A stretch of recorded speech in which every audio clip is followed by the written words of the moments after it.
warahmatullahi wabarakatuh. Perkenalkan, saya Afika Tarisawa dengan NIM 1242030056 dari kelas 2C Pendidikan Bahasa Arab. Video ini dibuat untuk memenuhi tugas akhir mata kuliah Sejarah Peradaban Islam. Di kesempatan kali ini saya akan menjelaskan materi tentang kemajuan yang diraih pada dinasti Umayyah. Selama kurang lebih 90 tahun berkuasa, dinasti Umayyah mampu membawa era kejayaan Islam yang dipimpin oleh 14 orang khalifah. Nah, di antara 14 khalifah ini terdapat 5 khalifah yang terkenal, yaitu Muawiyah bin Abu Sufyan, yang kedua Abdul Malik bin Marwan, yang ketiga Umar bin Abdul Aziz, yang keempat Walid bin Abdul Malik, yang terakhir Hisham bin Abdul Malik. Di antara kemajuan peradaban Islam yang diraih pada masa dinasti Umayyah adalah sebagai berikut. Yang pertama, perkembangan di bidang sosial. Pada masa ini terciptanya ketertiban kehidupan masyarakat karena sudah adanya peraturan dan perundangan negara, serta sudah terbentuknya lembaga penegak hukum seperti lembaga pengadilan dan lembaga kepolisian.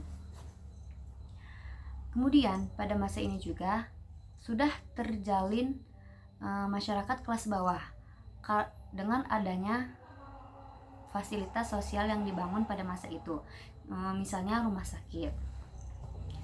Yang kedua itu perkembangan di bidang kebudayaan.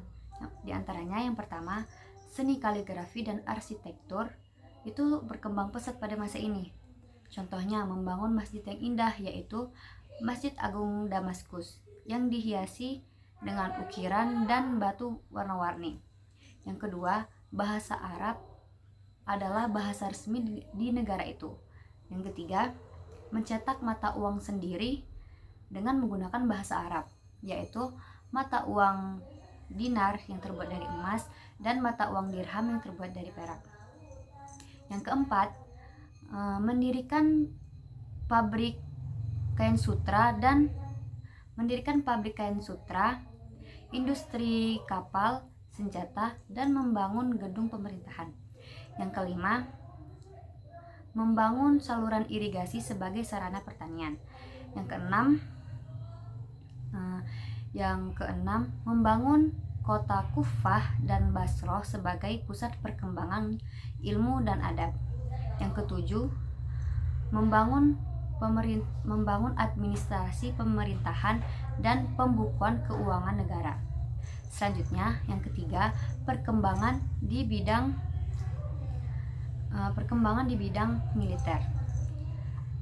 Di antaranya, yang pertama, terbentuknya 5 lembaga pemerintahan. Yang pertama, lembaga politik atau An-Nizam As-Siyasi. Yang kedua, lembaga keuangan atau An-Nizam Al-Mali. Yang ketiga, lembaga tata usaha negara atau An-Nizam Al-Idari. Yang keempat, lembaga kehakiman atau An-Nizam Al-Qadai. Yang kelima, lembaga ketentaraan atau An-Nizam Al-Harbi. Kemudian yang kedua, terbentuknya Dewan Sekretaris Negara atau Diwanul Kitabah yang bertugas mengurusi berbagai urusan negara. Nah, sekretaris ini dibagi juga menjadi 5 sekretaris, yaitu sekretaris kepolisian, sekretaris ketentaraan, sekretaris keuangan, sekretaris kehakiman, dan sekretaris persuratan.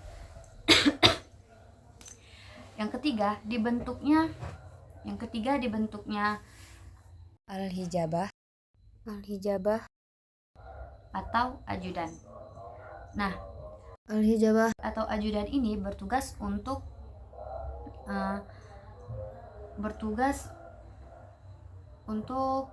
menjaga khalifah menjaga keamanan khalifah. Sehingga orang-orang yang ingin bertemu dengan khalifah itu harus meminta izin kepada al-hijabah atau ajudan ini terlebih dahulu. Kemudian yang keempat, memindahkan ibu kota dari Kufah ke Damaskus. Yang kelima, mengatur organisasi pemerintahan agar roda pemerintahan terus berjalan dengan lancar. Yang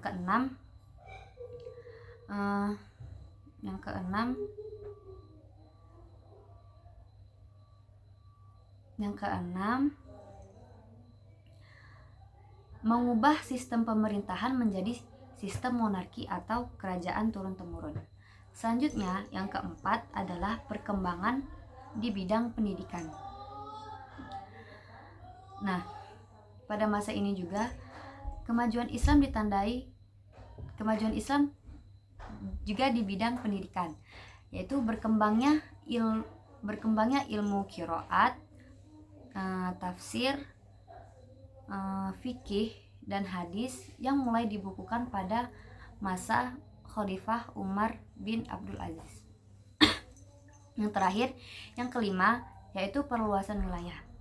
Selama kurang lebih 90 tahun berkuasa, kekuasaan Islam meluas hingga ke wilayah Spanyol, Afrika Utara, kemudian Suriah, Palestina, hingga ke sebagian besar wilayah Anatolia, Irak, Persia, hingga ke wilayah India, dan juga daerah-daerah yang saat ini dikenal dengan Uzbekistan, Turkmenistan, dan Kirgistan. Baik, sekian itu saja materi yang dapat saya sampaikan. Mohon maaf jika banyak kurangnya. Sebelum saya akhiri video ini, ada beberapa hikmah yang dapat saya sampaikan. Nah, hikmah dari mempelajari kemajuan dinasti Umayyah ini, yang pertama itu inovasi dan adaptasi. Nah, inovasi dan adaptasi ini sebagai bukti bahwa kemajuan itu lahir dari keberanian berinovasi, misalnya mencetak mata uang sendiri, dan pembangunan infrastruktur, dan adaptasi terhadap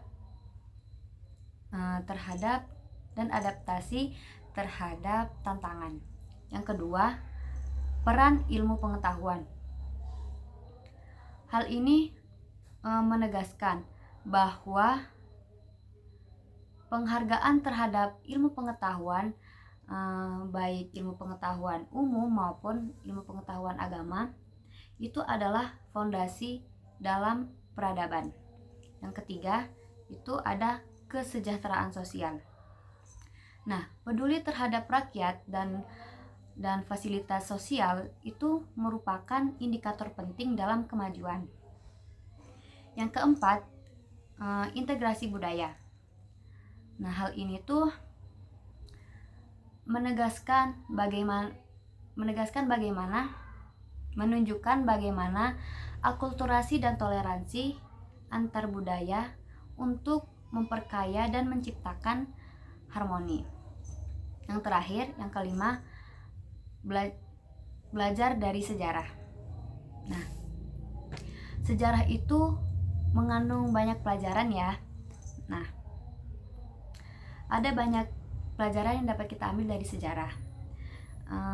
Misalnya keberhasilan dan kegagalan dalam masa lalu itu kita ambil pelajaran agar tidak terulang kembali di masa yang akan datang. Nah, secara keseluruhan, dinasti Umayyah ini juga mengajarkan kita bahwa Islam tidak hanya mengajarkan tentang spiritual, tetapi juga mendorong perkembangan peradaban secara komprehensif. Baik, sekian itu saja yang dapat saya sampaikan. Semoga bermanfaat. Terima kasih. Wassalamualaikum warahmatullahi wabarakatuh.